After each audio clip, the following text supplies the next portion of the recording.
আমার রান্নাঘরে সবাইকে স্বাগত। আমি ঋতুপর্ণা, আর আজকে নিয়ে চলে এসেছি আরও একটা নতুন রেসিপি। এই চিংড়ি মাছের প্রিপারেশনটার একটা নতুন নাম দিয়েছি সফেদ চিংড়ি। একটি বোলে প্রথমেই কিছুটা পরিমাণে পোস্ত, সাদা তিল এবং রাই সর্ষে নিয়ে নিলাম।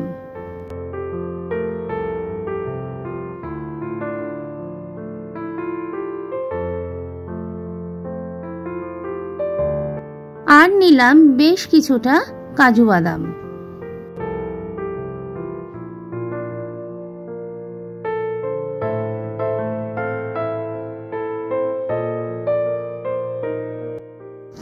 এবার 15 মিনিট মতো জল দিয়ে ভিজিয়ে রেখে দেব। চিংড়ি মাছগুলোকে সাদা তেলে লালচে করে ভেজে নেব।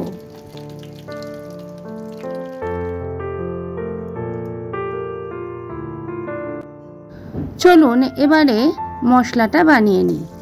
যে উপকরণগুলোকে ভিজিয়ে রেখেছিলাম সেগুলো মিক্সিং বলে দিয়ে দিলাম।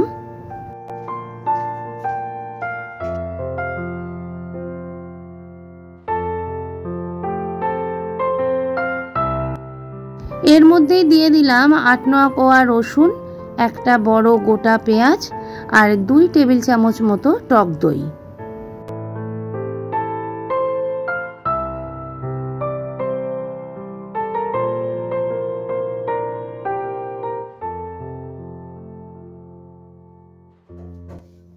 একটা মিহি পেস্ট বানিয়ে নিয়েছি।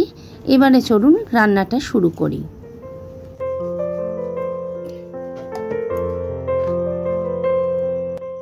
মাছগুলো সাদা তেলে ভাজলেও রান্নাটা কিন্তু আমি সর্ষের তেলেই করেছিলাম। সর্ষের তেলে রান্না করলে যে কোনো রান্নারই কিন্তু স্বাদ একটু বাড়ে। প্রথমে ওই মশলাটা তেলের মধ্যে দিয়ে দিলাম, আর একটু নাড়াচাড়া করে নেওয়ার পর এতে বেটে রাখা আদা এবং কাঁচা লঙ্কা বাটা দিয়ে দিলাম। এবার অ্যাড করলাম স্বাদ মতো লবণ এবং মিষ্টতার জন্য কয়েকটি বাতাসা।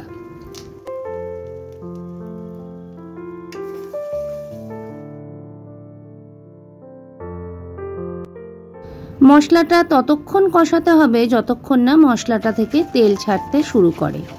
ভালো করে নাড়িয়ে চাড়িয়ে মশলাটাকে কষিয়ে নিতে হবে, যাতে আদা পেঁয়াজ রসুনের কাঁচা গন্ধটা চলে যায়।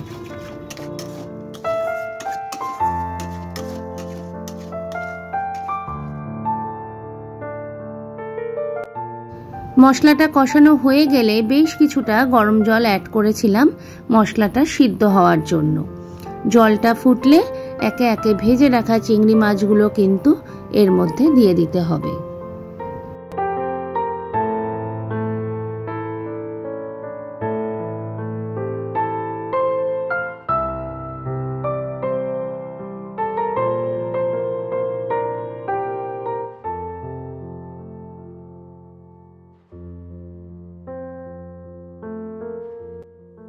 মাছগুলো দিয়ে দেওয়ার পর হালকা আঁচে নেড়ে নিতে হবে এবং লক্ষ্য রাখতে হবে যাতে মশলাটা লেগে না যায়, মানে পোড়া লেগে না যায়।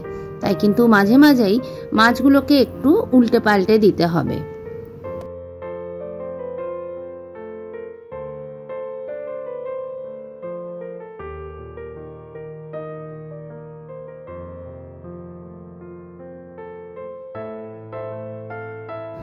রান্নাটা হয়ে গেছে, গ্যাসটা অফ করে দিলাম। আর এবারে আমি বেশ কিছুটা হোমমেড গরম মশলা ছড়িয়ে দিলাম। এতে কিন্তু রান্নায় স্বাদ এবং গন্ধ দুটোই অতুলনীয় হয়।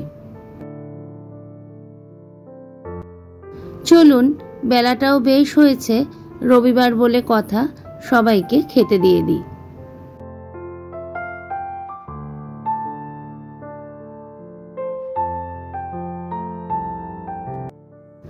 আজকের ব্লগটা এখানেই শেষ করছি। দেখা হবে নতুন কোনো ব্লগে, কোনো গন্তব্যে বা আমার রান্নাঘরে।